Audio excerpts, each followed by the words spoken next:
Dr. Michael DeVita. I'm a critical care physician and the Director of Critical Care at Harlem Hospital in New York City, United States of America.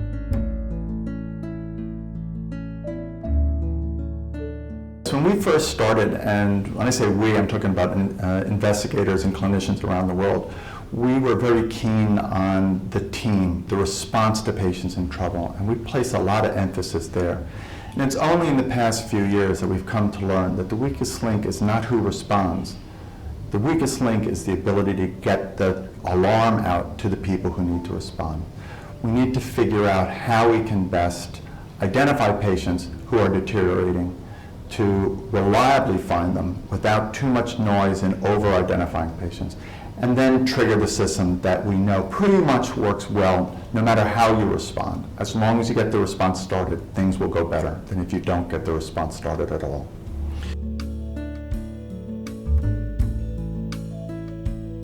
It's a system problem that may have a technological response. I think there are going to be a number of aspects to improving the weakest link.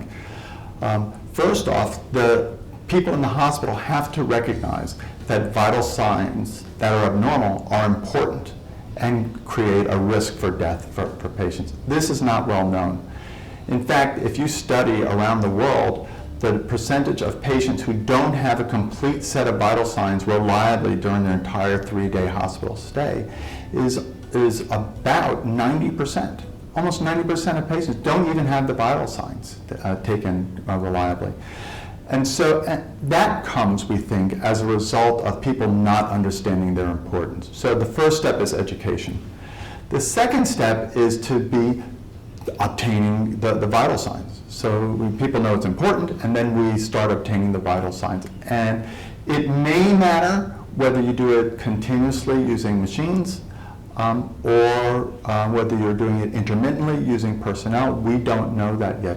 But somehow you have to be obtaining the information. And then the next step is the recognition that the data that you had is either abnormal, requiring intervention, or fine, and we don't need to do anything more. That recognition step is probably the most important step.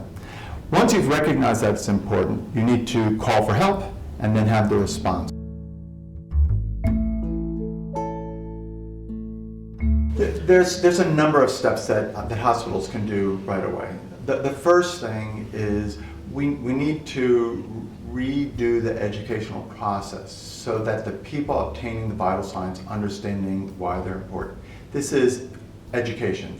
I'd like to say simple education, except it's not simple. Everybody knows how to take a vital sign, but get them to understand that it's really important that not only are they done, but they're done accurately is a big deal to do in hospitals.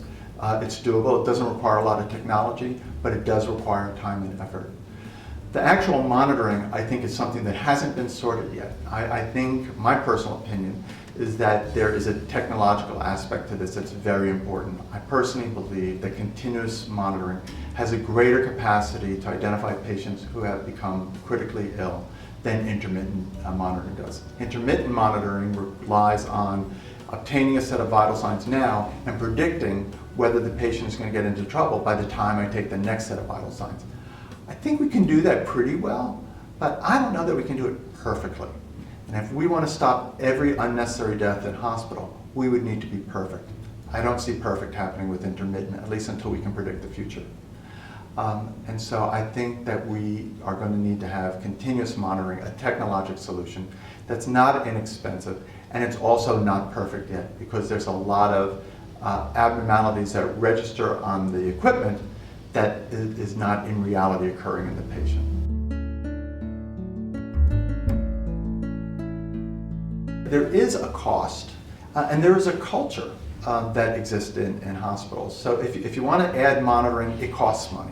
The more monitoring you add, the more it costs. The more beds you monitor, the more it costs. I'm advocating every patient in hospital is monitored all the time. There's a big price tag on that. There's also a cultural shift that has to happen.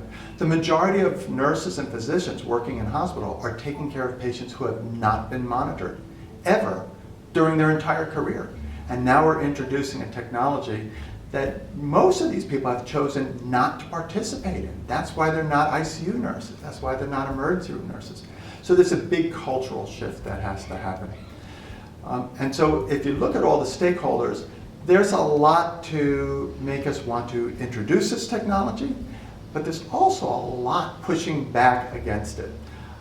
So what's going to break the stalemate? I think Fitbit type technology. We're talking about smartwatches, smartphones, wrist devices that can take pulse rate and some can even check blood pressure or oxygen in the blood. These devices are very inexpensive. You can buy these things for $20 US. And they provide you with continuous information about how I'm doing today.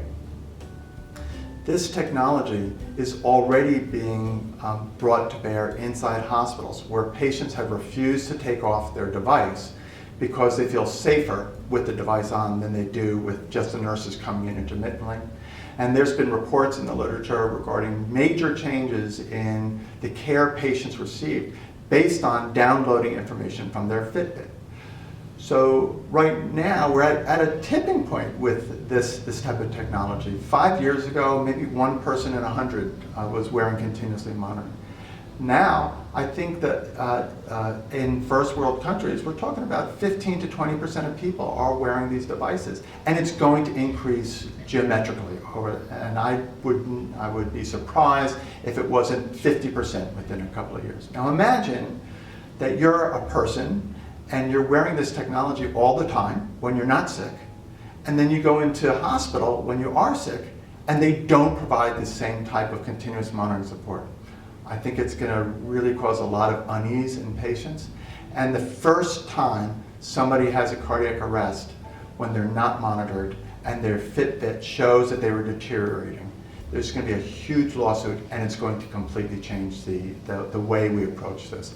I hope that it happens because of patient demands, but I'm worried that it might happen because of catastrophic events that will have proof positive could have been prevented if only we used a fairly simple technology.